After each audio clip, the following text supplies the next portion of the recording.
Bonjour, je m'appelle Erik Chapeau-Oslund, je suis médecin, je suis franco-suédois et président de Medicalibris.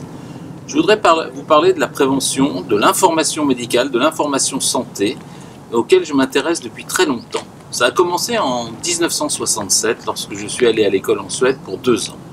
La première année, je suis arrivé en janvier 67, et en janvier 67, l'institutrice nous a fait dessiner une bouche avec de belles dents, et à côté des aliments correspondants, des fruits, des légumes, de la viande, du lait, du fromage.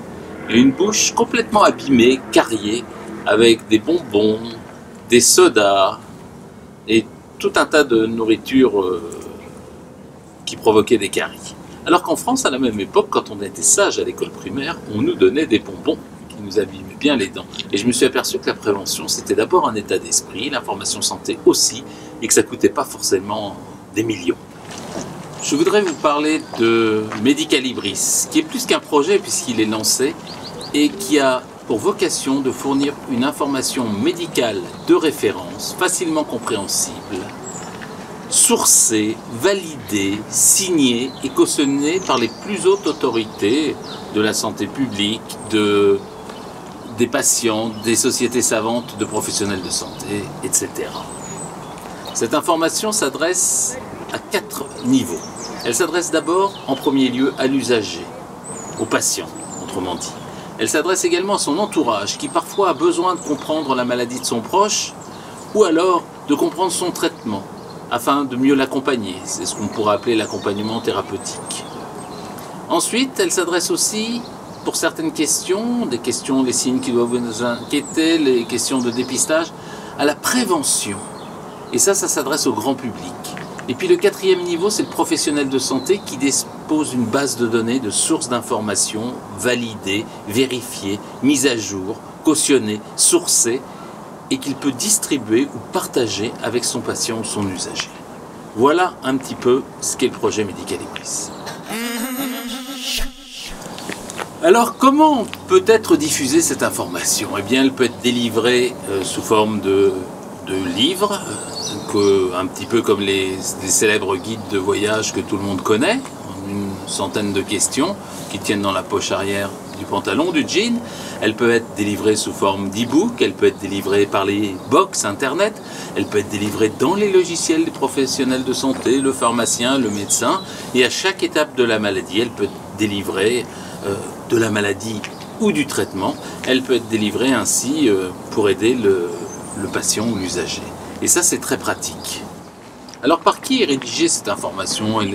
Suivant les thématiques, elle peut être rédigée par les patients experts issus des associations de patients, par des usagers, par des experts issus des sociétés savantes qui regroupent des professionnels de santé, par les autorités publiques, par différentes structures, mais en aucun cas par les laboratoires ou les firmes pharmaceutiques ou les fabricants de matériel, parce que nous souhaitons avoir l'information médicale, l'information santé et préventive et qui vous accompagne la plus indépendante possible. Je sais bien que l'idéal n'existe pas.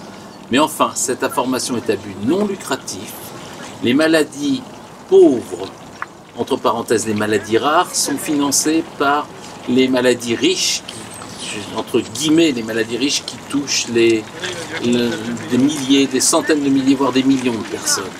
Si cette information redonne l'espoir à un seul usager, un seul patient, si cette information empêche une seule personne d'attraper une maladie ou qu'elle s'aggrave, par les dépistages, par la prévention, si cette information améliore le dialogue entre un seul professionnel de santé et son usager ou son patient, alors Medicalibris aura tout son sens. Vous l'avez compris, Medicalibris, c'est un projet collaboratif, associatif, contributif. Nous avons besoin de toutes celles et ceux qui veulent que l'information santé s'améliore dans notre pays. Que ce soit les professionnels de santé, que vous soyez patient, que vous soyez simple usager, simple quidam, et que vous ayez un intérêt dans la prévention, dans la santé, dans l'accompagnement des malades ou des bien portants, vous avez votre place parmi nous. Rejoignez-nous, aidez-nous à trouver les financements de ce projet. À bientôt. J'ai oublié de vous le dire, mais vous l'avez sans doute compris, Medicalibris est la première start-up associative de France qui a pour but l'amélioration de la santé de toutes et tous. Alors, si notre projet vous intéresse, rejoignez-nous. Vous nous trouverez sur Internet et partout.